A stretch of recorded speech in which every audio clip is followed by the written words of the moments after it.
At the start of the semester, you have a lot of things going on. You're busy, and it's easy to get behind, given everything that's going on in your life. For this class, however, you're going to be learning to code. And that can be a very big deal for some students, especially if you've never programmed before.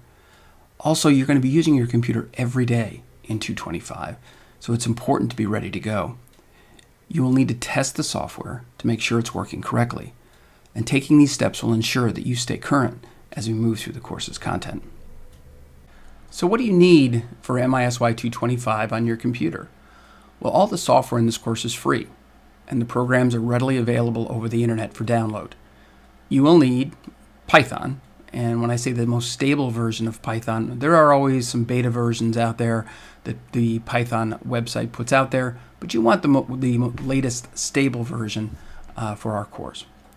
Anaconda. Anaconda organizes the Python libraries in this course.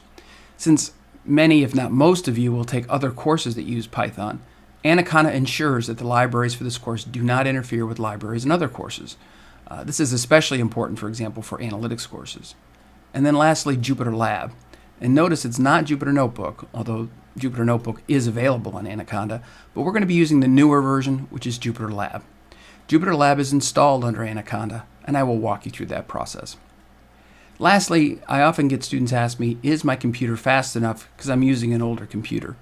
In general, Python is a very efficient, very fast program. Students rarely find that speed is an issue, and the programs we're going to be running in this class are relatively simple, at least in terms of your computer ability to handle it. So you shouldn't have any trouble.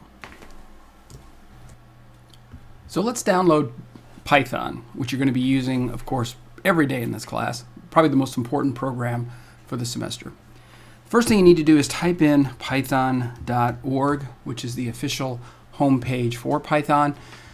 Under the downloads window, you'll see a variety of choices. Many of you will be on Windows machines, other ones will be on Mac OS. Choose, of course, whichever operating system you're using. I have a Mac, so I'm going to choose Mac OS. And you'll see the Python releases that are listed there. Under stable releases, on this day anyway, the most current version of Python is Python 3.10.5, and that's what I'm going to download. Of course, given that this is going to be later in time, this number will probably be higher. But it doesn't really matter, to be honest, given what we're going to be doing. Just download the newest version under stable releases. I'm going to download the Mac OS installer, and you'll start seeing that download here. And it downloads relatively quickly. When the download is complete, pull this down and choose Open. And from there, we're going to go ahead and install Python. Say Continue. You have to accept the license at the bottom. Say Continue. Agree to the license. And again, Continue. Python will take up 153.9 megabytes of space on your computer, so of course you do need to make sure that you have sufficient space before continuing. I'm going to have to enter my password here.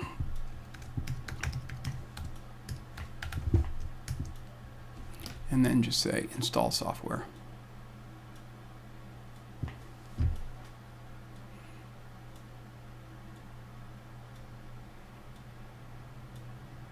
Python will install relatively quickly, and as you can see, it's pretty well finished. By the way, idle is actually a programming environment that can be used, but we're going to be using JupyterLab in this class. Say Close, and that's it. So you've just installed Python. The next step is to install Anaconda, and I found the easiest way to do this is to Google download Anaconda. Don't go to the Anaconda distribution page, but instead go to Anaconda. And you'll notice right there, there's a download. Now this is for Mac OS. I believe the Anaconda website detects your operating system. So for Macs, obviously you'll download this. For Windows, it should say for Windows PCs. If I hit download, it will start the download. This will take about a minute to download. Between Anaconda and Python, we're looking at approximately little short of 1 gigabyte of space. Anaconda takes about 600 meg. Python takes about 200 meg. That's a significant amount of space, so please make sure you verify, of course, that you do have that space. And if not, you will need to remove some files from your computer. Once that's downloaded, go over to the download and say open. And there's a program that will make sure that your program can actually be installed, that Anaconda can be installed on your particular computer. It's probably doing a CPU test and some other things. I'm going to say OK, continue, and I will say agree to the software license. And generally speaking, you want to say install for me only. And I'm going to say go ahead and say install. It will come back and say that I already have it installed, because of course I do. But your computer will go ahead and do the actual installation.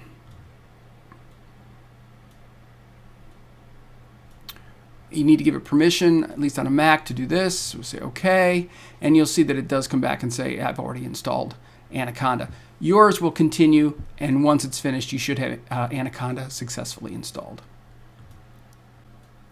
The final step is going to be to configure Anaconda and to install JupyterLab.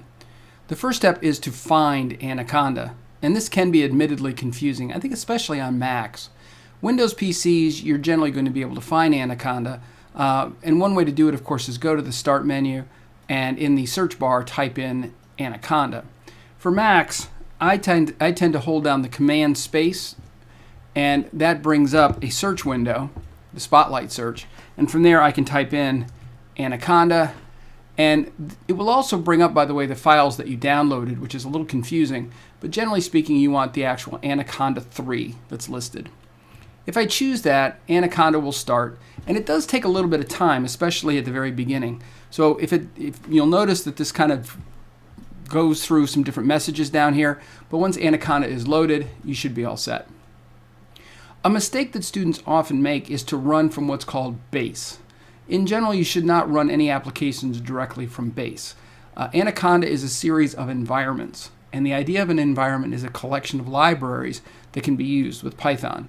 The libraries, for example, that you might use in MISY262 or MISY408 will be very, very different than the libraries that you're going to use in this class. For that reason, it's always a good idea to create a new library specific to your class. So I'm going to go to Environments on the left side here. You'll notice I have different environments set up for my different classes. So I'm going to create a new environment, and I'm going to call it MISY225. And of course, you should be following along with me. Under Python, you'll notice the 3.10.4 is here, which is the version of Python I installed a little bit ago in the earlier part of this video. To be honest, again, it really doesn't matter which version you install. Each of these, the updates are fairly minor and usually fairly syntactical, and for what we're doing in this class, it really will not affect what is it you're doing. I'm going to choose 3.10.4 simply because that's what I downloaded, and yours should be the same. But again, even if it was 3.6, it wouldn't make a lot of difference. I'm going to say create, and now Python will go through and create the environment. Anaconda will create the environment. I will say one thing about Anaconda. It does tend to be a little unstable sometimes. And when it's creating environments, commonly I will see it freeze, or that little toolbar here on the bottom, in the lower right hand corner, the blue bar that you saw there, you might see this go on for a long period of time. In general, what tends to happen when that does, and when I say a long period of time, let's say 10 or 15 minutes, if Anaconda is still running after that amount of time, go up to the Anaconda navigator bar, quit Anaconda, restart it. Usually what happens is it will come back and it'll be fine. From here now, I want to go home to the home location, and I want to make sure that the applications on 225, I want to make sure that this drop-down box is not base, but is my new 225 environment. From here, you'll see JupyterLab listed, and you'll see that there's an install button. So we're going to say install.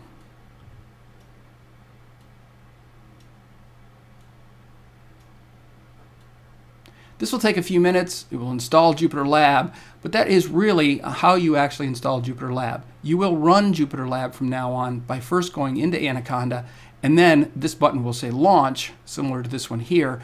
This button will say launch, and that is how you will actually launch JupyterLab. Now that it's finished, you'll notice that the launch button is now there for JupyterLab. And if I hit this button, I will launch JupyterLab. Now JupyterLab launches actually in a window, more specifically in a browser window. So I'm going to bring this over so that you can see this more clearly. And we're going to just do one thing to test and make sure that it's working correctly. I'm going to resize this so you can see this in the window easier. I'm going to create a new file, a new notebook rather. And again, you should be following along with this. We're going to say a new notebook. And we'll say Python 3 is what we're going to be using in this class. And the whole purpose of this is just to test it. So let's type in a little code. We'll say for I in range 0, 10, colon, and then we'll say print I. At the end, we're going to hit this little run button, and it should print the numbers 0 through 9. If that works, and it's printing out on your screen, congratulations, you're all set for the class. Congratulations! In this video, you successfully installed Python and Anaconda. You also successfully created an MISY225 environment in Anaconda, which now contains JupyterLab. So if you've completed all these steps, you're all set for the next class. Good job.